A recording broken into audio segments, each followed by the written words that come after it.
I am here to introduce Gina Paoloni. Gina is a business strategist, a coach, and we have done projects together that have been inspiring. And Gina is going to be talking about aging reimagined and how Gen Z can teach boomers a thing or two, and boomers like us can teach Gen Z a thing or two, and Gen X and millennials all have something to teach each other. So Gina, without further ado, welcome to the Female Disruptors Virtual Summit. Thank you so much, Lisa. I've been really excited about this ever since you invited me.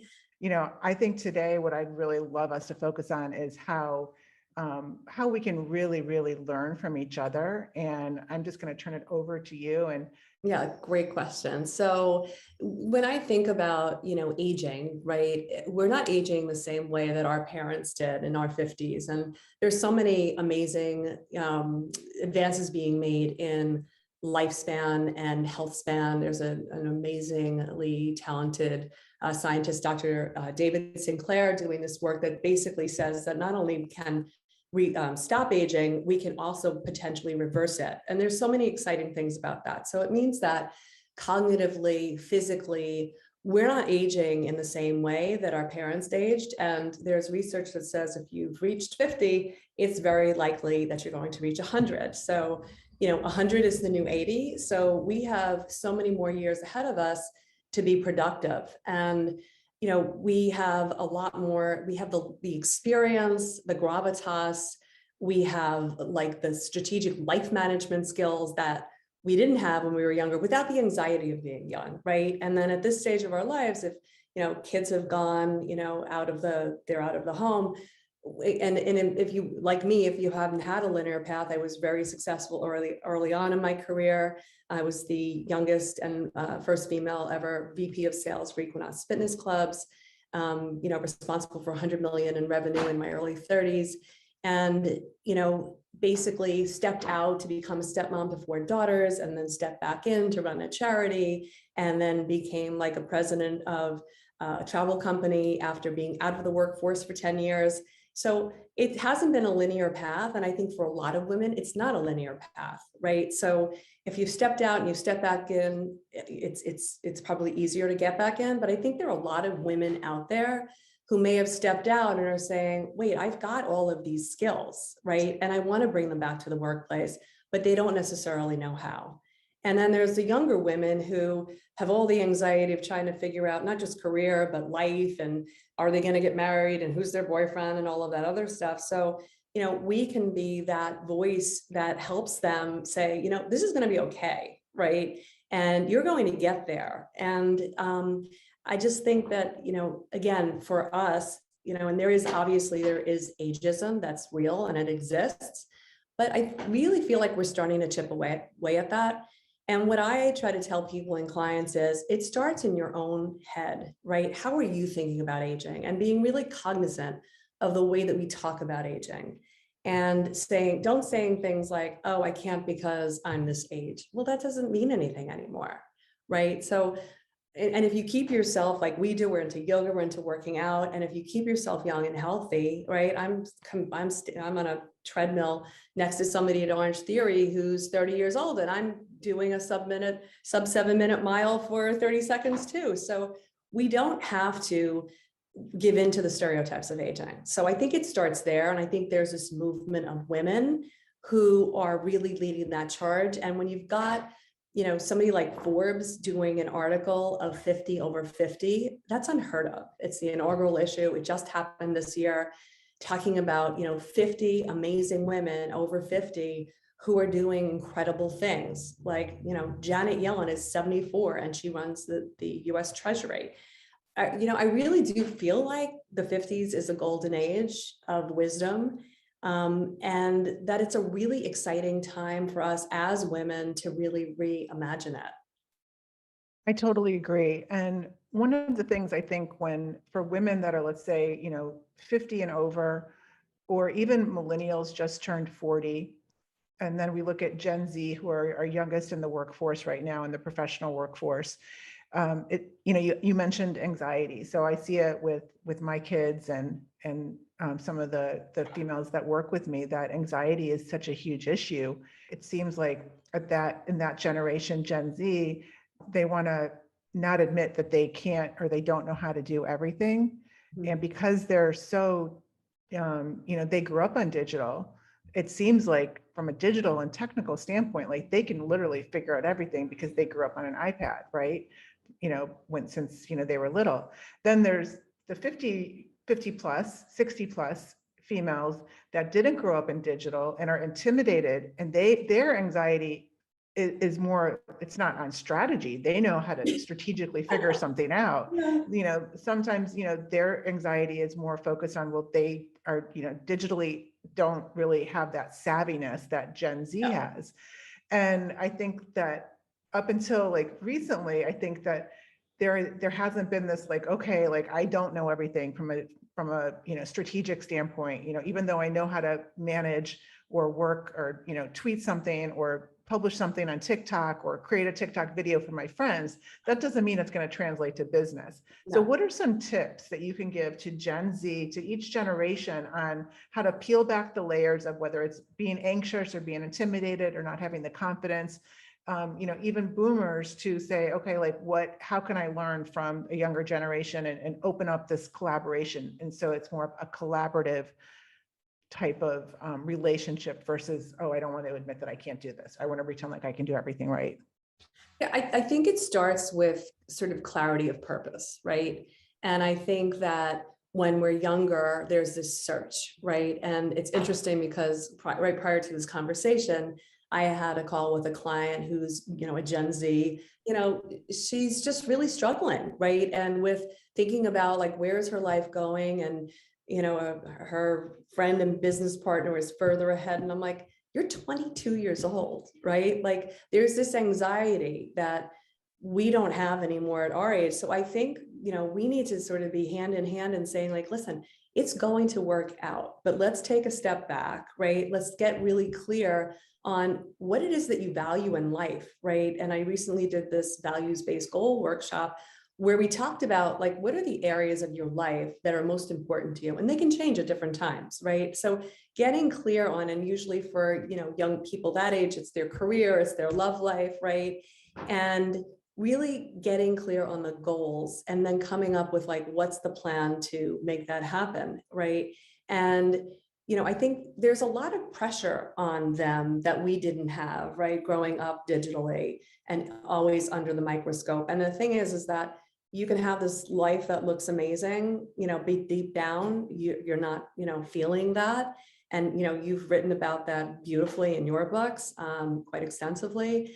And I think that partnership of where we can provide our experience and the knowledge, and then provide them with like, what are the practical skills that you need to get from point A to point B, and that it's not, digital it's a tool, right? It's not the end. It has to be used as a tool. And I've learned this myself the hard way the past year.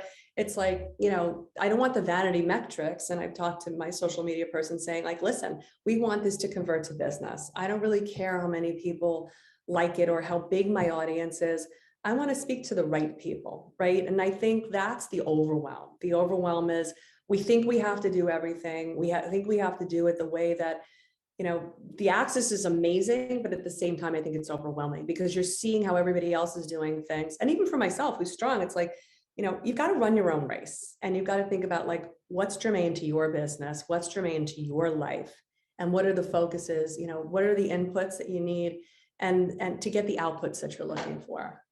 What are some actionable tips that you can give to, let's say, millennials in their 40s or women in their 50s and 60s that might be intimidated by, even, the whole ageism? There's so many statistics right now that women, because of age, are getting just skipped over. And so how do you stand out and give somebody a case to not pass you by?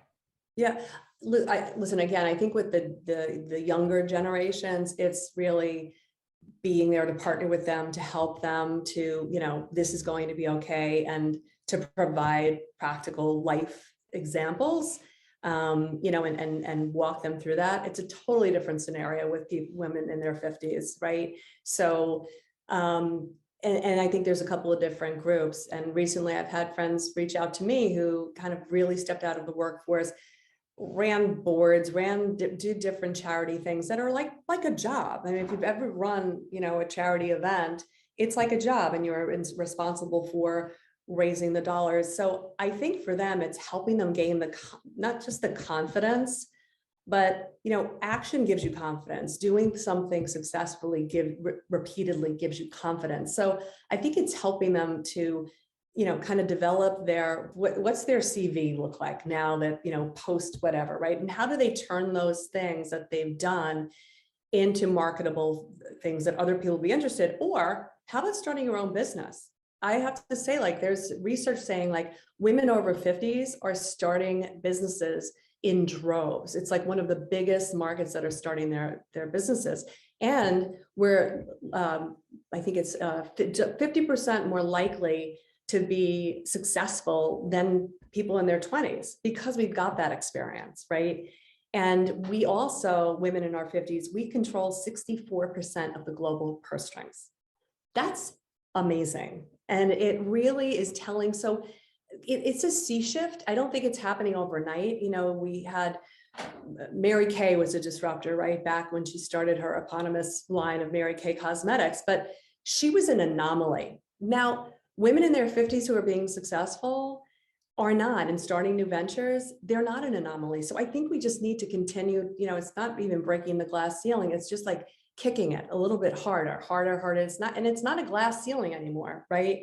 It's really creating a new ceiling, that a ceiling doesn't really exist, right? So I think it's helping women to really see their value, that the value they created in their families, running a home, doing all these things, are marketable skills that can be translated if they truly want to do that. And then helping them to understand, like, you got to go get the skills and the learning that you need, right? So you talked about digital. I've learned a lot about digital, but even the tech, right, can be overwhelming. It's like, is my podcast mic working? Are my lights on? All of these little things that now that we live in a digital world, that we have to know how to do, right? So I think it is just continuing to really push the envelope of what's possible for us at 50 and not be limited by our own self-limiting beliefs, right? And that we are creating this movement.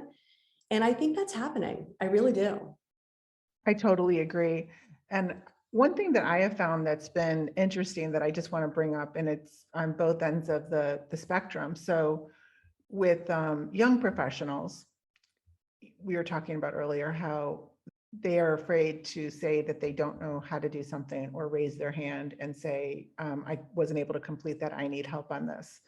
And then, maybe women who have a longer professional, life of experience, and, they have, you mentioned their CV, getting their CV up to date.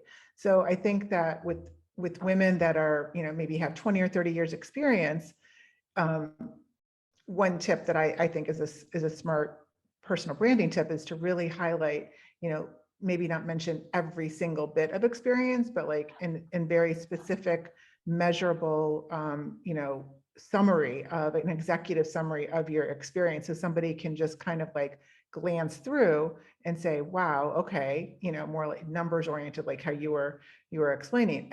But one thing I noticed with Gen Z, which is very difficult, is that they're afraid they almost, I don't want to, I guess the word is exaggerate.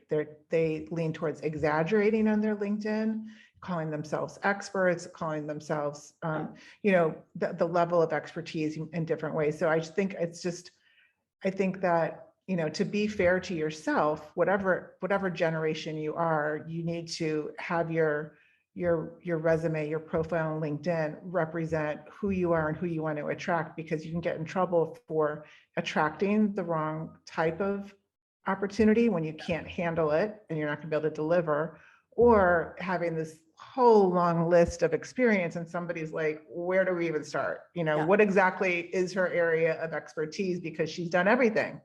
Right. I completely agree. I think it's funny because I think the truth sort of lies somewhere in the middle when we talk about like exaggerating our CV versus, you know, I think women tend to be older, right? We weren't used to self-promoting. And I'll never forget when I first started to, you know, become active on social, I was like, oh, I don't like social media. I don't really, and the coach that I was using at the time, he said, it's not social media, it's business media. And the thing is that this is a part of our DNA today, right? It has to be a part of your branding strategy because this is how we're doing business in the world. So, and I think that, you know, sort of generationally, women who are older, we were not comfortable really self-promoting, right? I know it was hard for me. It felt very self-promoting, right?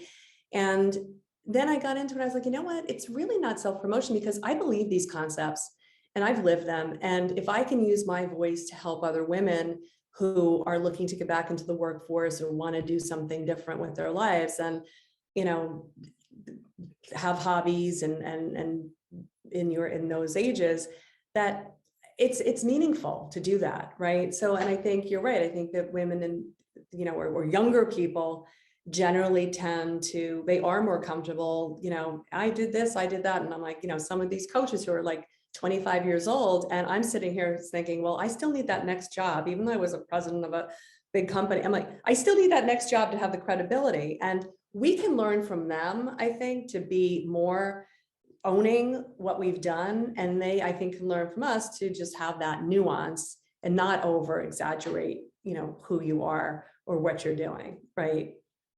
Yeah, it's so funny that you gave that example because I'm very similar. I'm like, okay, well, once I write this book, once I write my second book, once I update my book to the second edition, you know, and it's like, when is it going to be enough? When are the credentials enough to really attract the type of business that you want to be pursuing? And I think that is definitely a fault for women in their 30s and 40s and 50s and up, and is that it's like never enough. We're always trying to prove ourselves.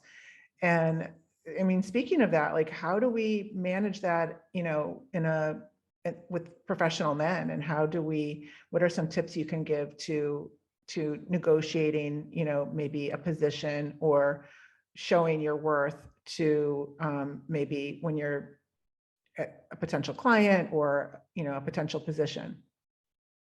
Yeah, and I grew up in a very sort of male dominated world when I was in sales, and I was in sales leadership. And I think it's probably a little bit easier when you are in sales because the numbers speak for themselves, right? So I never really felt that gender difference because I was always successful with my numbers and I was, you know, promoted because of that.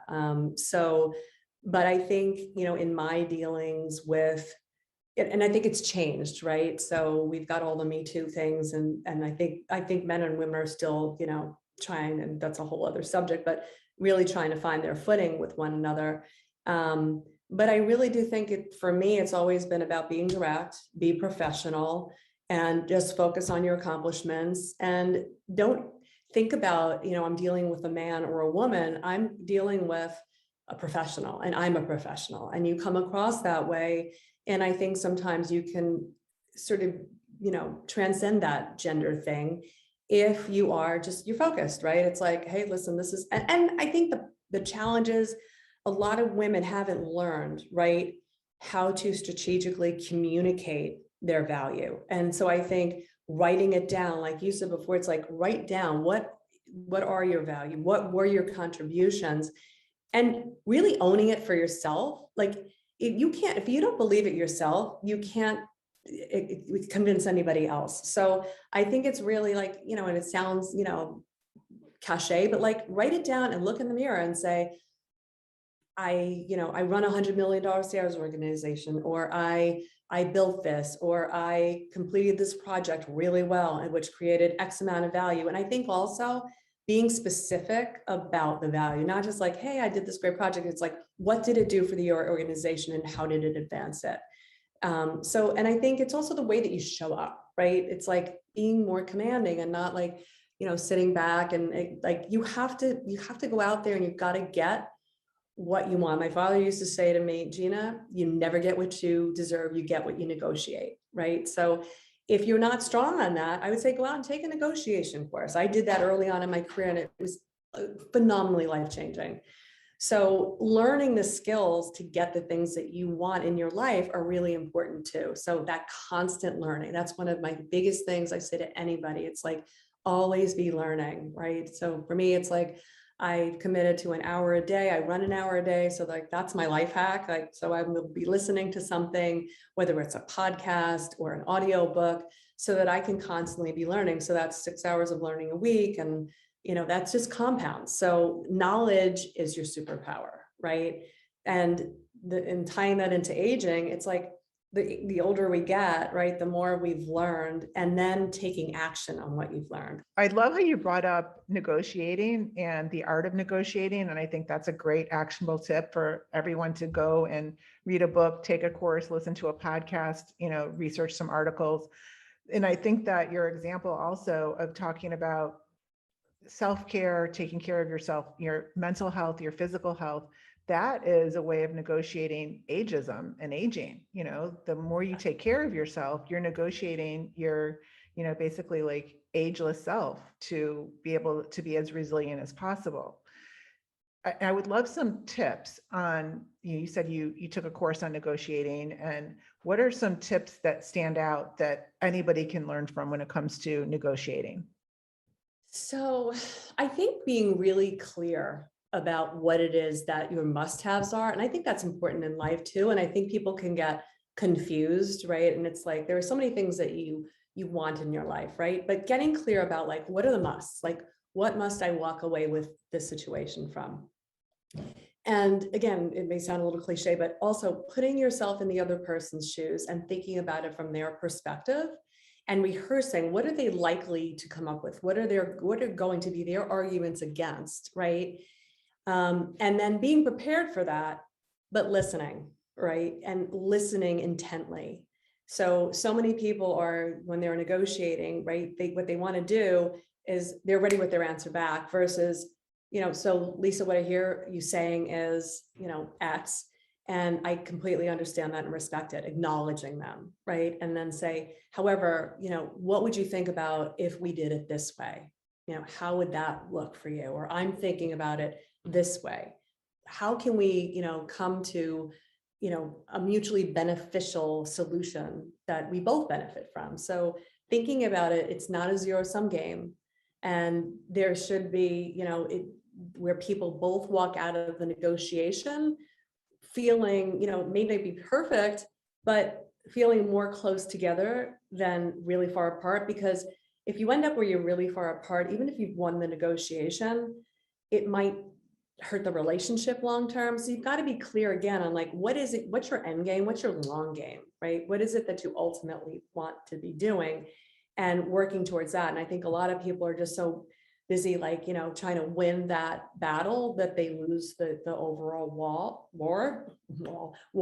So I think, again, being clear on it, what it is, and being intentional about what it is that you're trying to create, what it is that you're trying to achieve, and understanding the reasons why you're trying to do it, right? And it's not to win, because ultimately, if that's what you're trying to do, you're going to lose in the long term, right? This is a very, I think COVID and working this way, and even you and I coming together over, Zoom, there's so much potential to have this sort of open architecture where we're all helping each other. And I do believe that that shift in consciousness, and again, bringing this back to women in their 50s, we really care about doing work that's of value. We care about doing, work with or business with companies who have strong values. So I don't think that old, like, let's get over on somebody or let's win at all costs. I don't think that that works anymore. I think that system is really broken. And I think we've got to find a way to work together, to value each other, no matter what the age, and not to like dismiss somebody because, we do the same thing. I think there's reverse ageism, right? Like you dismiss people in their 20s because what do they know, right? Well, they know a lot. They know a lot of things that I don't know. And they're coming from a different world than the one I grew up in. And then I've got things that they don't know. So that partnership, I think it's going to be really, really powerful. And it's only just starting. I think it's going to continue. Totally agree. So it made me think of when you were just sharing that about the term active listening. And I think active listening, I just love that term, because I find that whether you're negotiating or having a conversation, or,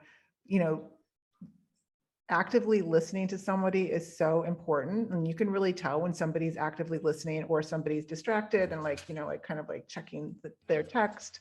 And it ends up hurting both, because you're not feeling heard if you're the one that's not being listened to, or you're not really getting the whole thing. And I think active listening is so important with negotiating. Another point I wanted to make, and this is something that I do when the timing is right, when it comes to negotiating, and it's not like hardcore negotiating, but an example of a negotiation is I was trying to hire a couple of years ago, one of my former employees to come back and be my VP.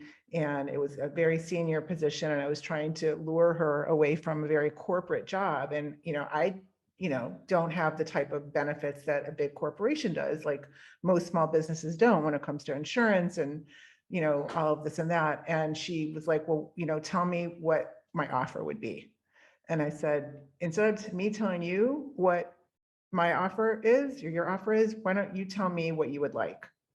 And I just let her go first, because I'm trying to be a mind reader, and maybe what she really wants, I can't predict that. So I always like asking first somebody to show their cards, or tell me what they ideally want, or tell me, if it's a client, what is your ideal budget, even though that's, clients don't like to give that out. But in negotiation, like I just think it's, if you can find out what the other person really wants and what their buttons are they want push, it saves so much time. Like she did that, and I was like, done, I'm glad you brought that up, because you're right. That's like the number one thing. You really, if you can, find out what the other side wants, right? And there's ways to do that, even to talk to people around them. What do you think is, most important to Susan, but you're right. If like you're direct and you just say, hey, what is it that you want? And you're honest about what you can provide.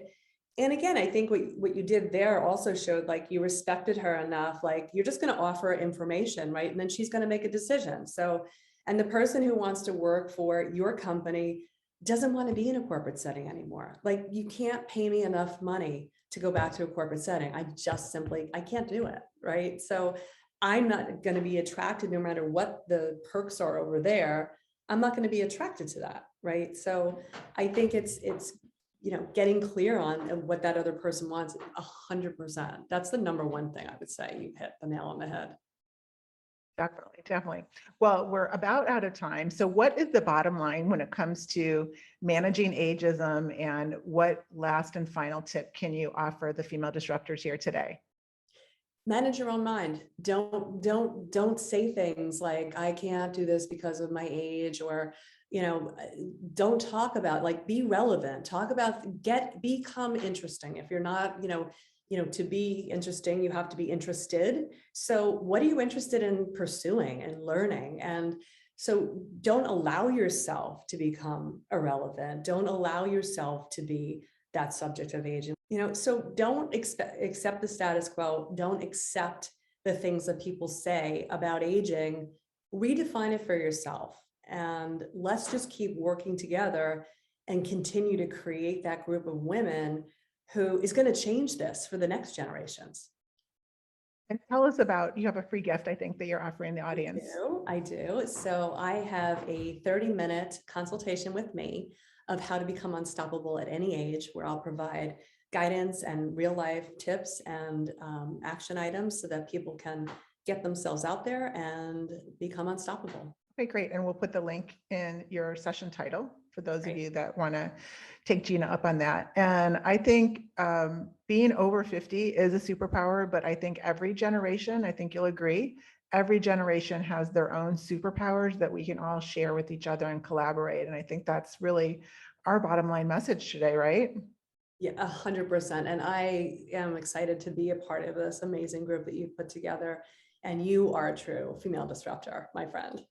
Thank you. So are you, and so is everybody else out there. So thank you so much, Gina, and namaste. Thank you for your offer and for sharing all of your female disruptor tips. Thank you, Lisa.